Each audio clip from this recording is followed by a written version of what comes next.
સુરેન્દ્રનગર જિલ્લાના ધ્રાંગધ્રા શહેરમાં પવિત્ર રમજાન મહિનો પૂર્ણ થતા આજે ઈદ ઉલ ફિત્રનો તહેવાર ઉજવાયો હતો। શહેરના ઈદગાહ ગ્રાઉન્ડ ખાતે મુસ્લિમ સમાજ દ્વારા વિશાળ પ્રમાણમાં એકત્ર થઈ ઈદની નમાઝ અદા કરી હતી। આ પ્રસંગે શહેર તેમજ આજુબાજુના ગ્રામ્ય વિસ્તારોમાંથી 5,000થી વધુ મુસ્લિમ બિરાદરો હાજર રહ્યા હતા। મુસ્લિમ સમાજ માટે રમઝાન મહિનો ખૂબ જ પવિત્ર માનવામાં આવે છે। આ દરમિયાન લોકો 30 દિવસ સુધી રોજા રાખી અલ્લાહની ઇબાદત કરે છે તેમજ જકાત, સદકા અને ફિતરા આપીને માનવ સેવા કરે છે। રોજા પૂર્ણ થયા બાદ ઈદ ઉલ ફિત્રનો તહેવાર ભાઈચારા અને ખુશીના માહોલમાં ઉજવાય છે। ઈદગાહ ખાતે નમાઝ અદા કર્યા બાદ દેશની પ્રગતિ, શાંતિ, ભાઈચારા અને પ્રેમ માટે ખાસ દુઆઓ કરવામાં આવી હતી। આ સમગ્ર આયોજન ધ્રાંગધ્રા સુન્ની મુસ્લિમ જુમા મસ્જિદ કબ્રસ્તાન ટ્રસ્ટ દ્વારા કરવામાં આવ્યું હતું। આ પ્રસંગે ટ્રસ્ટ દ્વારા નવા ટ્રસ્ટીઓના નામ પણ જાહેર કર્યા હતા, જે સમાજની સહમતિથી નિમણૂક કરવામાં આવ્યા હોવાનું જાણવા મળ્યું હતું। ઈદના પાવન અવસરે સમગ્ર વિસ્તારમાં ખુશી અને એકતાનો માહોલ જોવા મળ્યો હતો। મારું નામ હુસેનભાઈ મંડલી, સામાજિક કાર્યકર્તા। આજ રોજ અમારો ઈદનો તહેવાર ધામધૂમથી ઉજવવામાં આવી રહ્યો છે।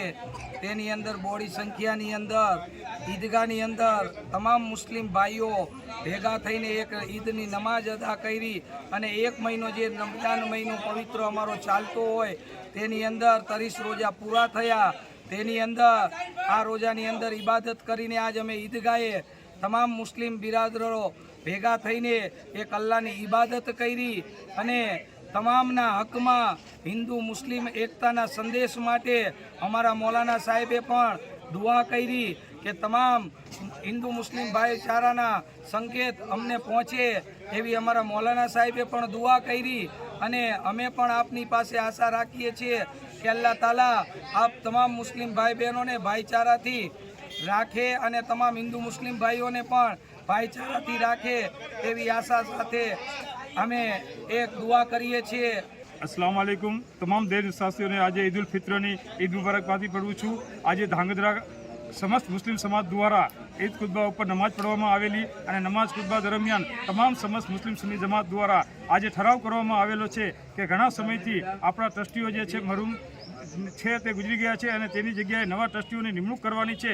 તે આવનારા સમયોમાં આ બધા ટ્રસ્ટીઓની નિમણૂક કરવી છે। જેટલા આપણા વકફની મિલકતો જે છે તેના ઉપર યોગ્ય કાર્યવાહી અને તેના કાયદાના નિયમ મુજબ આપણે સૌનો સાથ અને સહકાર મળીને હાલશી અને આજ રોજ ઠરાવ કરેલ છે, જેમાંથી આજે જે નામ જાહેર થયેલા છે તે ટ્રસ્ટીઓના નામ ડિક્લેરેશન કરું છું અને આથી ધ્રાંગધ્રામાં બધા નામો જાહેર કરીએ છીએ અને આમાં કોઈ પણ વ્યક્તિ હોય તો આ વકફની પ્રોપર્ટી છે તે તમામ મુસલમાનોને વકફની પ્રોપર્ટી જાળવવાનો અધિકાર છે અને આ સંપત્તિ આપ સૌની છે તેવું રાખીને આગળના દિવસોમાં સાથ સહકાર આપશું તેવી ખુદા પાસે દુઆ।